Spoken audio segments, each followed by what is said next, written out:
अमरावती वेडिंगचा एक भलताच प्रकार उघड झालेला आहे। त्यामुळे सर्वत्र खळबळ उडाली आहे। अमरावतीत अल्पवयीन मुलामुलींना घेऊन एका बार चालकाने चक्क फेक वेडिंग पार्टीचं आयोजन केल्याचं समोर आलंय।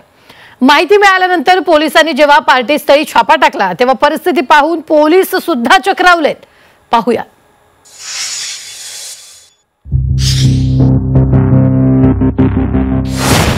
अमरावतीत द फेक वेडिंगचा नवा ट्रेंड। कर्णकर्कश संगीतावर अल्पवयीन तरुणांचा धिंगाणा।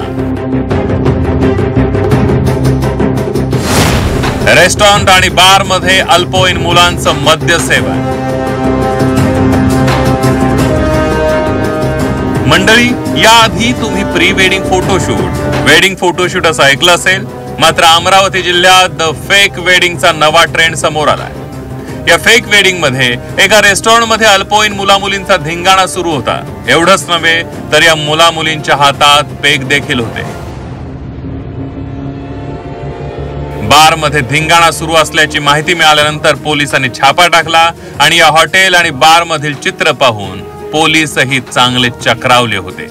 या पार्टीला सगळं तरुण वर्ग आलेला होता। त्या पार्टीची द फेक वेडिंग अशी कल्पना होती ज्याच्यात नवरा नवरी नसतात, परंतु बाकी सर्वजण त्या पोशाखामध्ये म्हणजे लग्न सरंजामासारख्या पोशाखामध्ये येतात आणि पार्टी करतात।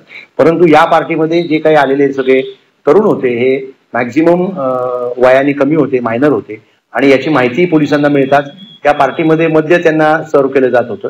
याच्यामुळे याची माहिती पोलिसांना मिळताच आम्ही राजापेठ पोलीस ठाणे आणि गुन्हे शाखा यांच्या मदतीने त्या ठिकाणी तपासणी केली असता अनेक मुले मुली तिथे मिळून आली। अमरावती शहरातील या पार्टीमध्ये मुलींना विनामूल्य एंट्री दिली जात होती, तर मुलांकडून प्रति व्यक्ती 500 रुपये वसूल केले जात होते। पोलिसांनी बार मालक आणि पार्टी आयोजकांवर गुन्हे दाखल केले असून 150 अल्पवयीन मुला मुलींवर कारवाई करण्यात आली आहे। तर काही अल्पवयीन मुलं मुली अश्लील कृत्य करत असताना आढळून आल्याचंही पोलिसांनी सांगितलंय।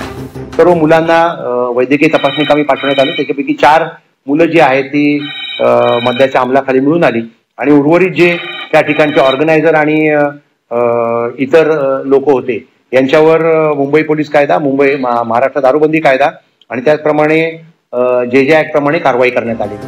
अमरावतीत अल्पवयीन मुला मुलींना घेऊन बार चालकानं चक्क फेक वेडिंग पार्टीचं आयोजन बार मध्ये केल्यानं एकच खळबळ उडाली आहे। त्यामुळे समाज सुधारकांच्या अमरावती जिल्ह्यात नेमकं काय चाललंय असा प्रश्न उपस्थित होतोय। अनिरुद्ध दवाळे, झी 24 तास, अमरावती।